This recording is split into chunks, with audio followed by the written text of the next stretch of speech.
नमस्कार, ANB news देख रहे हैं आप और मैं हूं आपके साथ हितेंद्र।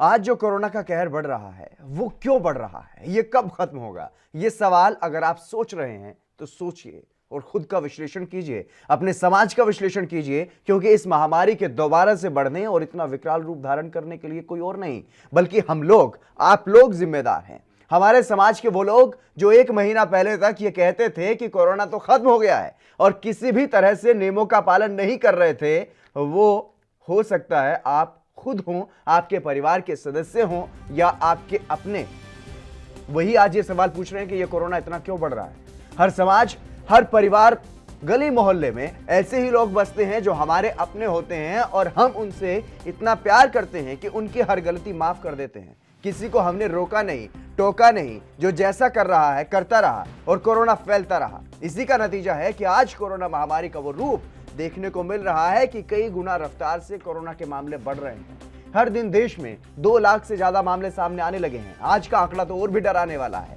2,61,000 के आसपास मामले सामने आए हैं। देश की राजधानी दिल्ली में हर घंटे 1,000 से ज्यादा मामले अब सामने आ रहे हैं, यानी कि दिन में 24,000 का आंकड़ा पार। हर जगह यही हाल है। अगर आज देश में पूरी आबादी की जांच हो जाए और उसमें से आधे लोग कोरोना संक्रमित पाए जाएं तो हैरानी नहीं होनी चाहिए, क्योंकि बड़ी संख्या लोगों में बड़ी संख्या ऐसी है जो कोरोना संक्रमित पाए जा रहे हैं, जिनमें कोरोना के लक्षण भी दिखाई नहीं दे रहे हैं और वो कोरोना संक्रमित पाए जा रहे हैं, जो कोरोना को फैलाने में अहम भूमिका भी निभा रही हैं। देश में कोरोना फैल रहा है, हर कोई कोरोना को रोकने की अपील कर रहा है, लेकिन ये अपील शायद दूसरों के लिए है, ऐसा हर कोई महसूस भी करता है। मानो एक धारणा सी बन गई हो, कोरोना दूसरों के कारण फैल रहा है। हर कोई अपनी जिम्मेदारी से पीछा छुड़ा रहा है। यहां तक कि हमारे देश के प्रधानमंत्री खुद कोरोना से बचाव के लिए लोगों से जरूर अपील करते हुए कई मौकों पर दिखाई देते हैं, लेकिन खुद क्या कर रहे हैं वो पूरा देश जानता है। इस बारे में शायद किसी को बताने की जरूरत भी नहीं है। जहां लाखों की संख्या में जांच करने की जरूरत है, वहां लाखों की भीड़ इकट्ठा करके एक दिन में कई रैलियां की जा रही हैं। और वहीं विशेषज्ञों का यह मानना है कि अब वीकेंड कर्फ्यू से काम नहीं चलेगा, नाइट कर्फ्यू से काम नहीं चलेगा। अगर लॉकडाउन 1-2 दिन के लिए लगाते हैं तो उससे काम नहीं चलेगा। अब जरूरत है तो लंबे लॉकडाउन की।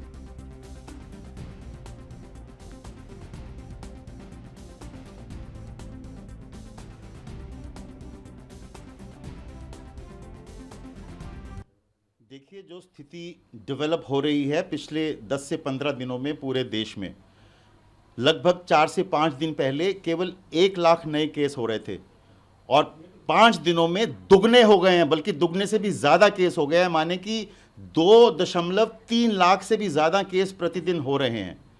पहले जो मृत्यु हो रही थी वो लगभग 300-400 लोगों की हो रही थी। आज मृत्यु 1400 मरीजों की लगभग हो रही है। तो आप इसकी स्थिति का जायज़ा लीजिए और समझिए कि किस दिशा में हम जा रहे हैं। अगर लोगों का मेल जोल, मिलना जुलना, आपस के अंदर रैलीज, मेले, ऑफिसेज, ट्रांसपोर्ट, इनकी कमी नहीं करी जाएगी तो आपस में लोगों के मिलने जुलने की वजह से वायरस का संक्रमण, ट्रांसमिशन होता रहेगा।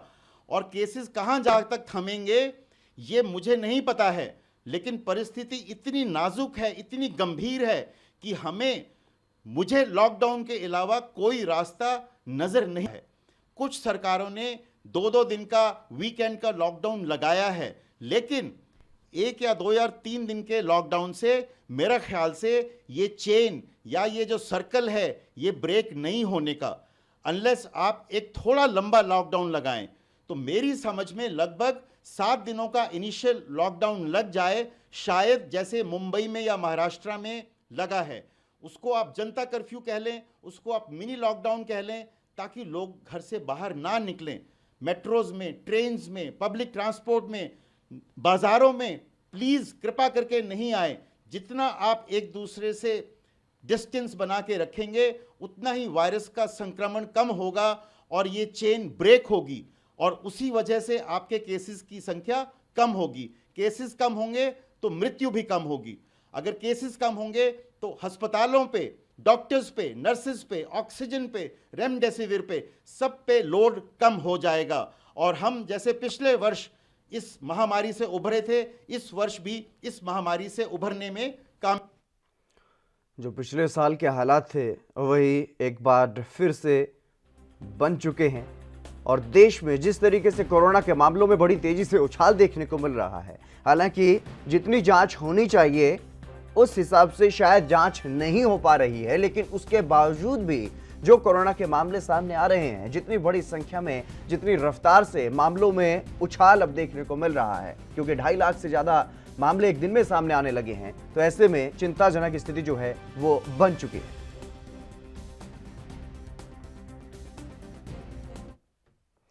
संदीप चौधरी राजनीतिक विश्लेषक हैं, हमारे साथ जुड़ गए हैं, उनसे चर्चा करेंगे। संदीप जी, आपका स्वागत है एनबी न्यूज पर।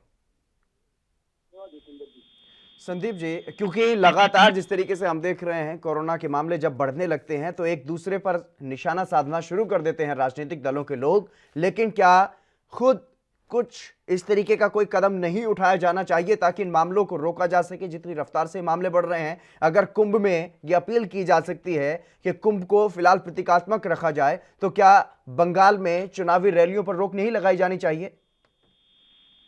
देखिए सुंदर जी, बड़ा दुखद विषय है ये आज की तारीख में जिससे हम चर्चा कर रहे हैं। 1 साल पहले जिस चीज की शुरुआत हुई थी और बीच में खबरों को दबा दिया गया और लोगों को ये लगा कि शायद कोरोना चला गया, लेकिन हकीकत ये थी कि उससे खबरें हटा करके उसके ऊपर पर्दा डाल दिया गया और आज ये भयावह स्थिति है। और डबल बात मैं इसलिए कह रहा हूँ, हमारी राजनीति की और हमारी राजनीतिज्ञों की, जहाँ उनको जरूरत होती है उनको रैली में जबरदस्त भीड़ चाहिए, उनको वोटिंग के लिए लाइनों में जबरदस्त लोगों का निकलना चाहिए, लेकिन जब बात कुंभ की आती है तो कुंभ में आपको कोई प्रॉब्लम नहीं है, कुंभ में जा सकते हो। लेकिन जब आपको दवाई लेने के लिए मेडिकल स्टोर पे जाना है या आपको सब्जी लेने के लिए बाजार में जाना है तो आपको बाजार बंद मिलेंगे। अगर आप बच्चों की पढ़ाई की बात करेंगे तो आपके लिए स्कूल जरूरी नहीं है, लेकिन आपके लिए कुंभ भी जरूरी हो सकता है, आपके लिए इलेक्शन भी जरूरी हो सकता है। तो इन सब चीजों की वजह से आज भयावह स्थिति है। और आप अपने सोशल मीडिया पे या टीवी चैनलों पर जब देखते हैं तो हर रोज हम अपने किसी साथी को, किसी रिश्तेदार को लगातार खो रहे हैं और ये स्थिति जितनी दिखाई दे रही है आज इससे भी ज्यादा भयावह है। इसके लिए पूरी तरीके से मैं राजनीतिक लोगों को जिम्मेदार मानता हूँ, न केवल एक पार्टी को बल्कि सभी पार्टियों को, क्योंकि हिंदुस्तान में अलग अलग स्टेट जाकर देते हैं, अलग अलग इन पार्टियों की, राजनीतिक दलों की पार्टियां हैं, सरकारें हैं, और इसके लिए पूरी तरीके से हमारी जो सोच है वो सीमित हो गई है। हमारे राजनीतिज्ञों के जो काम है वो केवल जबानी स्टेटमेंट देने को ही राजनीति समझते हैं या अच्छा वोट देने को। वो कह सकते हैं आपको डरने की जरूरत नहीं है, हमारे पास हॉस्पिटल है, वो कह सकते हैं आपको डरने की जरूरत नहीं है, हमारे पास अच्छे डॉक्टर हैं, हमारे पास मेडिकल सेवा है। लेकिन आज की तारीख में हकीकत ये है हितेंद्र जी, हमारे पास कुछ भी नहीं है। आपको अपनी जान की रक्षा स्वयं करनी पड़ेगी, अपने लोगों की जान की रक्षा आपको स्वयं करनी पड़ेगी, और ये आज की तारीख में सबसे बड़ी सच्चाई है। जी, अरविंद विद्रोही जी भी हमारे साथ जुड़ गए हैं, वरिष्ठ पत्रकार हैं। अरविंद जी, आपका स्वागत है एनबी न्यूज पर। धन्यवाद। जी अरविंद जी, क्या लगता है, क्योंकि लगातार जिस तरीके से कोरोना के मामले बढ़ रहे हैं, पिछले 1 महीने की अगर बात कर लें तो लगातार जिस तरीके से मामले बढ़े, पहले 1 लाख के करीब पहुंचे और अब 2.5 लाख से भी ज्यादा, 2,61,000 के आसपास आज कोरोना के मामले सामने आए और विशेषज्ञ कह रहे हैं कि लंबा लॉकडाउन की जरूरत है। लेकिन क्या लगता है कि अब अगर अभी भी जिस तरीके से राजनीतिक दलों के रवैये की बात संदीप जी कर रहे हैं कि सभी राजनीतिक दल इसके लिए कहीं ना कहीं जिम्मेदार हैं कि जहां पर चुनाव होते हैं वहां पर सब कुछ खुला है, वहां पर जांच कम कर दी जा रही है ताकि मामले ज्यादा सामने ना आ पाए, तो क्या समझा जाए कि अब लंबे लॉकडाउन की जरूरत है, लोगों की जान खतरे में है, तो क्या चल रहा है सर देश में? देखिए, लंबे लॉकडाउन की जरूरत है, ये सही है, और लॉकडाउन सरकार लगावे उससे बढ़िया है कि सब लॉकडाउन में आम लोगों को चले जाना चाहिए। और ये शुरू से सरकारें भी कह रही हैं, भारत सरकार ही नहीं, देश की सरकारें और WHO ने भी यही इसी चीज को कहा कि जब बहुत जरूरी हो तब आप निकलिए। लेकिन राजनीतिक दलों को मैं भी कोसा करता हूँ, उसकी कमी को बताया करता हूँ, लेकिन साथ ही साथ बिगड़े हुए स्थिति के लिए, संक्रामक रोगों के लिए हम आम नागरिक भी कहीं कम जिम्मेदार नहीं है। जैसे कि अक्सर बात होती है कि राजनीतिक दलों में भी बात हो रही थी कि राजनीतिक दल रैली कर रहे हैं और भीड़ हो रही है। आखिर उस भीड़ में जाता कौन है? उस भीड़ में आम लोग भी जाते हैं। और रही बात राजनीतिक दलों के बड़े बड़े नेताओं की, जो भी जा रहा है उसमें अधिकांश लोग कोविड-19 के संक्रमण के शिकार हुए और लोगों को भी स्वीकार कर रहे हैं। इसीलिए अपनी रक्षा आप करने का मंत्र जो शुरू से दिया गया कि मास्क लगाइए, सैनिटाइज करिए, 2 गज की दूरी रखिए, काढ़ा पीजिए, भाप लीजिए। आखिर उसका पालन, उन बातों को आम नागरिक क्यों नहीं मानता है, क्यों नहीं उन सारी चीजों को हमने फॉलो किया। और अभी देखिए त्योहार का भी समय आया, अभी होली का त्योहार था। होली के त्योहार में किस तरह लोगों ने होली खेली और मिले, आना जाना जारी रखा। तो सरकार और समाज दोनों की जिम्मेदारी जो तय होती है, सरकार की अपनी कमी आ रही है। सरकार ने बुरी स्थिति बनेगी, उस संक्रमण की स्थिति को नौकरशाहों ने और राजनेताओं ने उसको समझा नहीं। प्राथमिकता पर चुनाव रहे और नौकरशाहों की प्राथमिकता पर अपना जो जनता के टैक्स पर उनकी तनख्वाह मिलती है उससे तो आराम करना रहा, परिवार के साथ सुखी रहना पड़ा। लेकिन खामियाजा राजनेता, नौकरशाह और आम नागरिक सबको समान रूप से कोविड-19 में दुष्परिणाम भुगतना पड़ रहा है। कोई भी अछूता नहीं है। कैबिनेट मंत्रियों से लेकर के देश के, प्रदेश के मुख्यमंत्री, पूर्व मुख्यमंत्री और बड़े बड़े आईएएस और आम नागरिक सब पीड़ित हैं। तो अभी भी समय है, अगर अभी भी जो स्वास्थ्य निर्देश है उनका पालन शुरू हो जाए और लोग भीड़ भाड़ वाली जगह पर ना जाएं, तो स्थिति संभल सकती है और स्थिति संभलेगी ही। ऐसा नहीं है कि स्थिति नहीं संभलेगी, क्योंकि नौकरशाही की व्यवस्था नहीं थी, राजनेताओं का दिमाग अपनी जगह था और आम नागरिक बेफिक्र हो गया था। उसका ही दुष्परिणाम। जी जी संदीप जी, क्योंकि आमतौर पर एक अवधारणा जो है वो बनी हुई है समाज में कि जो राजनीतिक लोग होते हैं वो किसी के सगे नहीं होते हैं। इस बात से मुझे लगता है कि हर कोई परिचित है, लेकिन उसके बावजूद भी राजनीतिक रैलियों में लोग निकल जाते हैं, राजनीतिक कार्यक्रमों में लोग बड़ी संख्या में निकलते हैं, धार्मिक कार्यक्रमों में लोग बड़ी संख्या में निकलते हैं। और उसके बाद बीच बीच में ये भी देखने को मिलता है, जब कोरोना के मामले बढ़ते हैं तो एक दूसरे पर आरोप लगाया जाता है, एक दूसरे से ये भी पूछ लिया जाता है कि आप मास्क क्यों नहीं लगाए हो, आपने मास्क क्यों नहीं पहना है। लेकिन क्या आज इस मुहिम को शुरू करने की जरूरत नहीं है? क्या आज खुद से यह सवाल पूछने की जरूरत नहीं है कि आज मैंने मास्क क्यों नहीं लगाया, क्या मैंने मास्क पहना है? यह आज सवाल खुद से पूछने की जरूरत नहीं है, क्योंकि अरविंद जी भी शायद इसी तरफ इशारा कर रहे हैं कि अगर लॉकडाउन की जरूरत है, अगर खुद को जिम्मेदार समझ करके खुद लॉकडाउन ही समझ लिया जाए और बिना जरूरी होने पर बाहर ना निकला जाए तो शायद इस बीमारी से बचा जा सकता है। संदीप जी, देखिए बहुत अच्छा सवाल है जितेंद्र जी आपका, लेकिन मेरे देश की विडंबना ये है कि यहाँ पे जागरूकता की कमी है। और आज की तारीख में आपको बता दूं, भुखमरी ऐसी चीज है जिस तरीके से कोई जानवर अपने बच्चों को भूख में खा जाते हैं, उसी तरीके से हिंदुस्तान में गरीबी आज घर करके पहुंचती है और गरीब जब भूख से मरने लगता है तभी वो घर से बाहर निकलता है। अदरवाइज जितेंद्र की कोई ऐसा फैसल नहीं है जो घर से बाहर निकलना चाहे। हर आदमी को घर में रहना अच्छा लगता है, हर आदमी को एसी में रहना अच्छा लगता है, लेकिन ये भूख और जरूरत ये गरीब आदमी को घर से निकलने के लिए मजबूर करती है। और आप एक चीज देखिए, जो लोग रैली में बैठे होते हैं, सामने 2 लाख 10 लाख लोग जिस नेता के सामने बैठे होते हैं, आपको क्या लगता है वो अडानी अंबानी होते हैं? उनमें एक भी ऐसा बड़ा आदमी नहीं होता, वो सब गरीब लोग होते हैं।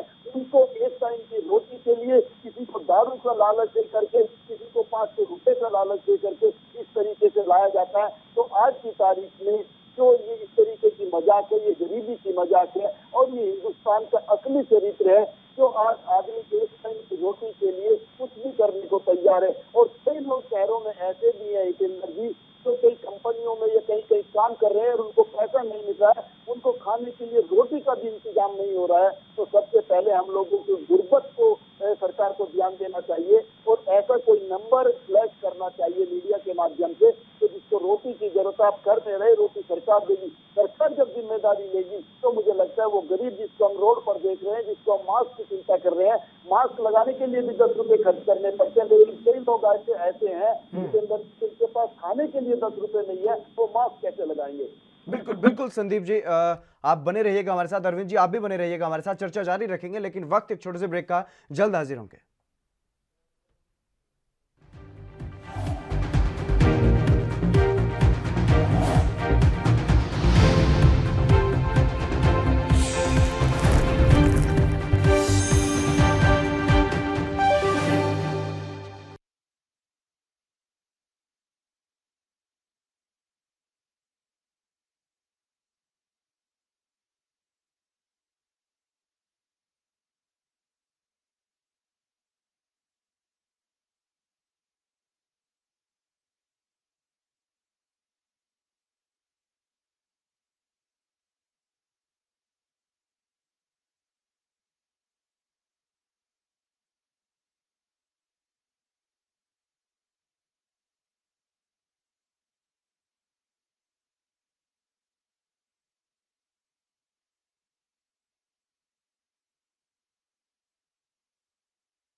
ब्रेक के बाद एक बार फिर से आप सभी का स्वागत है। हम चर्चा कर रहे हैं कोरोना के बढ़ते हुए मामलों को लेकर के, और सवाल आज का यही है कि क्या मैंने मास्क पहना है, क्योंकि लगातार जिस तरीके से कोरोना के मामले बढ़ रहे हैं, हम लोग सरकार को जिम्मेदार ठहरा रहे हैं, राजनीतिक दलों को, राजनीतिक लोगों को जिम्मेदार ठहरा रहे हैं, लेकिन शायद खुद को जिम्मेदार ठहराने की गलती कर रहे हैं कि खुद को हम जिम्मेदार नहीं ठहरा रहे हैं। इसलिए ये सवाल खुद से है कि क्या मैंने मास्क पहना है।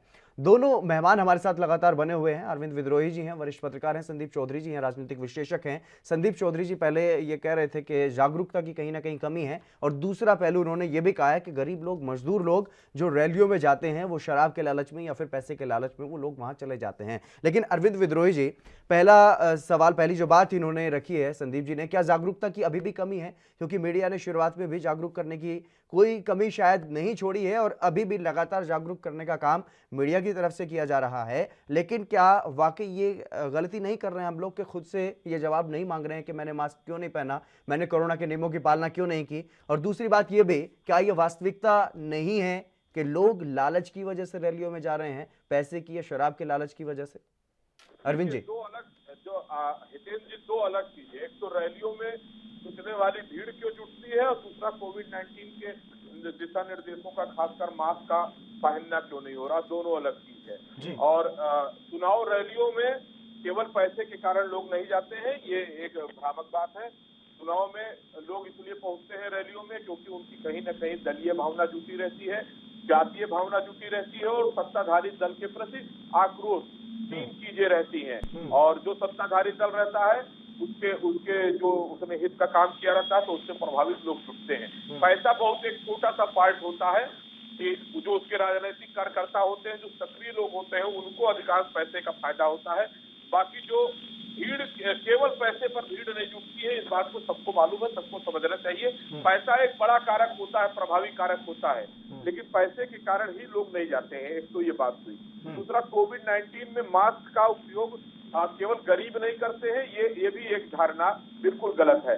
कोविड-19 के पालन में मास्क का उपयोग प्रॉपर तरीके से ना करना और ना करने के मामलों में सबसे जिम्मेदार लोग सबसे प्रमुख रूप से सामने आए हुए हैं। अगर हम सेलिब्रिटी की बात करें तो अक्षय कुमार जब योगी आदित्यनाथ जी से मिलने उत्तर प्रदेश में आए थे तो वो खुद मास्क नहीं लगाए थे।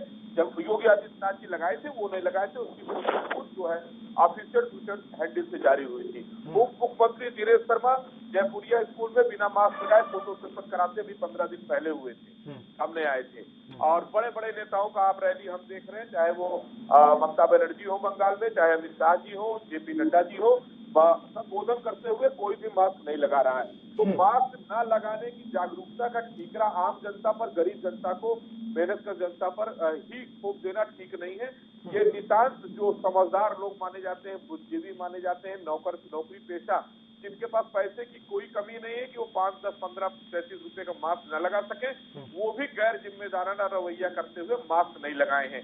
जबकि मैंने देखा है, अपनी आंखों से देखा है कि जो गरीब मजदूर हैं वो प्रॉपर जगह ही काम करने गए हैं, वहां से निकल रहे हैं तो अरविंद जी बात ये है कि गरीब लोगों की तो मजबूरी हो जाती है कहीं ना कहीं घर से बाहर निकलने की, कोई भी वजह हो सकती है, लेकिन उनको अपना पेट भरना है, उनको बाहर जाना ही पड़ेगा। देखिए, वो बाहर जा भी रहे हैं तो जाते आते उनको मास्क वो लगाए भी मिल रहे हैं। इसलिए लगाए मिल रहे हैं क्योंकि वो जहाँ काम करने जा रहे हैं वहाँ का आदमी जब उनसे कह रहा है आपको मास्क लगाना है तो वो मास्क लगा रहे हैं। और मास्क जो है एनजीओ ने और बाकी बहुत से सामाजिक संगठनों, यहाँ तक कि पत्रकार संगठनों ने भी पिछले बार भी मास्क को बांटा था। और जीवन और जीविका में से जब चुनना है तो जीवन प्राथमिकता होती है, और जीविका के लिए अभी भी समाज इतना निर्दयी नहीं हुआ है कि अपने आसपास के लोगों को जो उसकी जानकारी में रहे उसको भोजन की व्यवस्था न कराए। कोविड-19 के पिछले संक्रमण के संकट काल में हमने खुद देखा है कि लोगों ने मदद की है, और लेकिन कमी कहाँ रही? कमी ये रही कि संक्रमण के व्यापक दायरे को नौकरशाही नहीं समझी। राजनेताओं ने राजनीति के चक्कर में अपने पांव नहीं रोके, वो रैलियों में मस्त रहे, सारे दल रहे, और आम जनता बेफिक्र हो गई कि अब हमारा कुछ नहीं होगा और बीमार पड़ेंगे तो अस्पताल मिलेगा ही। माफ करिए, महामारियों में कोई भी, कितनी भी स्वास्थ्य अच्छी वाली सरकारें हो, किसी भी देश की हो, वो चरमरा जाती है, टूट जाती है, और कम से कम हफ्ता भर मौत और बीमारी अपना तांडव करती है। फिर सरकारें उस व्यवस्था को सुचारू रूप से चला पाती है कि हाँ क्या क्या कमी है। और वही हुआ दूसरे संक्रमण में भी। अब सारे जगह की सरकारों को ये समझ में आ गया है क्या क्या करना है, तो सारी व्यवस्थाएं धीरे धीरे पटरी पर लौट रही हैं। लेकिन पिछले 10 दिन में, हफ्ता भर में जो बीमारी ने तांडव किया, जो और एक भय का वातावरण जो बनाया गया, ये भी गलत है। भय की जगह सतर्क रहने की जरूरत है। केवल मास्क लगाना, सैनिटाइज करना, कम निकलना, भाप लेते रहना, काढ़ा पीना, यही पर्याप्त है। आपको भय की कोई जरूरत नहीं। मैं बार बार दोहरा रहा हूँ हर डिबेट में, सतर्क रहने की जरूरत है। भय की कोई जरूरत नहीं है। वैक्सीन लगवाइए और जितनी भी स्वास्थ्य जो उसका पालन करिए। कम घूमिए, मत घूमिए, अच्छी चीजें खाइए, पानी पीजिए, नींबू पानी पीजिए, कुछ भी करिए, कम निकलिए और स्वास्थ्य निर्देशों का पालन करिए। बिल्कुल, इसके अब डरने की कोई जरूरत नहीं है। डर से बीमारी का और आपको और तनाव होगा, जो कि और खतरनाक होगा। बिल्कुल बिल्कुल संदीप जी, डर से जो तनाव बनेगा, जो स्थिति, मानसिक स्थिति जो लोगों की खराब होगी, वो काफी चिंताजनक हो सकती है। लेकिन क्या वाकई ये अब ये कहा जा सकता है कि अब कोई डरने की ज्यादा जरूरत नहीं है, क्योंकि लंबी लंबी लाइनें शमशान घाटों पर लगी हैं। हालांकि सरकारी आंकड़े बहुत ज्यादा नहीं दिखाई दे रहे हैं, लेकिन जो हकीकत है वो कुछ और है, सरकारी आंकड़ों में कुछ और है। तो इस तरीके से जो चल रहा है फिलहाल, और अभी भी क्या जिस तरीके से विशेषज्ञ कह रहे हैं कि लॉकडाउन लगाना ही पड़ेगा, उसके अलावा कोई रास्ता नहीं है, तो क्या आपको भी यही लगता है कि लंबा लॉकडाउन फिलहाल लगा देना चाहिए सरकार को? सुंदर जी, सबसे पहली बात डरने की करते हैं जी। डरने की आप मुझे ये बताइए, हिंदुस्तान के अंदर दो तरीके के लोग हैं, एक गरीब लोग हैं, एक अमीर लोग हैं। आप किसी भी मार्केट में जाइए, आपको वहाँ पे कोई जो इंटरनेशनल खिलाड़ी है, कोई बॉलीवुड स्टार है, कोई बड़ा नेता है, कोई बड़ा बिजनेसमैन है, आपको कोई नहीं मिलेगा। इसका मतलब ये है कि जो रिच लोग हैं, पैसे वाले लोग हैं, वो वहाँ नहीं जा रहे हैं। वहाँ पे कौन जा रहा है अपनी जान जोखिम में डालकर, या ये कह लीजिए जिसने घर को निकाल के रख दिया है कि भूखा मरने से, भूखा नहीं मरना, चाहे कोरोना से मरना है। तो इसका मतलब गरीब आदमी जा रहा है वहाँ पे, और उसको ये भी मालूम है कि कोरोना से मेरी जान जा सकती है, अगर फिर भी वो अपने मुंह पे मास्क नहीं लगा रहा है, इसका मतलब आप समझ सकते हैं। इसका मतलब सीधा सीधा ये है कि मैं रोज 10 रुपये का मास्क पे खर्च करूंगा, उससे अच्छा है कि 10 रुपये से मैं चावल लाकर अपने बच्चों का पेट भरूंगा। तो गरीबी एक बहुत बड़ा इशू है, इस चीज को हमें समझना पड़ेगा।